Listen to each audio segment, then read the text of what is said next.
কথা আমার ধর্ম মাতৃ আছে, তুমি আমার মেরো না, আমার মেয়েটা রয়েছে, আমার জীবন না, বাঁচতে দাও, আমার বাঁচতে দাও, মেয়ে রয়েছে। ঝিনাইদহে বাবার হাতে মা খুনের অভিযোগ। সদরের ব্যাপারীপাড়া এলাকায় উদ্ধার হলো গৃহবধূ কল্পনা দাসের ঝুলন্ত মরদেহ। শুক্রবার সকালে খেলা শেষে ঘরে ফিরে মায়ের লাশ ঝুলতে দেখে চিৎকার করে ওঠে মেয়ে মনিকা। তার কান্না জড়িত অভিযোগ, বাবা দিলীপ দাসই তার মাকে হত্যা করেছে। পারিবারিক সূত্রে জানা যায়, বৃহস্পতিবার রাতে বাড়ি ফিরেই কল্পনার উপর নির্যাতন শুরু করেন দিলীপ। এক পর্যায়ে তার স্ত্রীর গলা টিপে ধরেন। সে সময় মেয়ের মুখের দিকে তাকিয়ে তাকে ছেড়ে দেওয়ার জন্য আকুতি জানিয়েছিলেন কল্পনা, কিন্তু ভোরের দিকে আবারও মারধরের এক পর্যায়ে এই মর্মান্তিক ঘটনা ঘটে বলে অভিযোগ উঠেছে।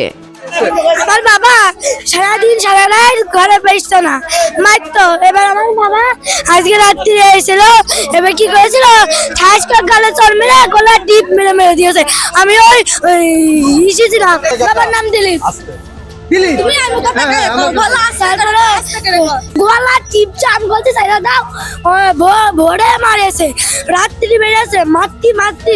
সে কথা আমার ধর্ম মাতৃ আছে, তুমি আমার মেরো না, আমার মেয়েটা রয়েছে, আমার জীবন না, বাঁচতে দাও, আমার বাঁচতে দাও, মেয়ে রয়েছে। চাঞ্চল্যকর তথ্য হলো, অভিযুক্ত দিলীপ দাসের অতীত মোটেও স্বচ্ছ নয়। স্থানীয়রা জানান, ব্যাটারি ছিনতাইয়ের সময় এক অটো চালককে হত্যার দায়ে 3 বছর জেল খেটে মাত্র 1 মাস আগেই জামিনে বের হয়েছিলেন তিনি। আর জেল থেকে ফিরেই নিজের স্ত্রীকে হত্যার অভিযোগ উঠল তার বিরুদ্ধে। পুলিশ মরদেহ উদ্ধার করে ময়নাতদন্তের জন্য পাঠিয়েছে। ঝিনাইদহ সদর থানার ওসি আরফিন কায়সার জানান, বিষয়টি তদন্তাধীন। ময়নাতদন্তের পরেই মৃত্যুর আসল রহস্য জানা যাবে।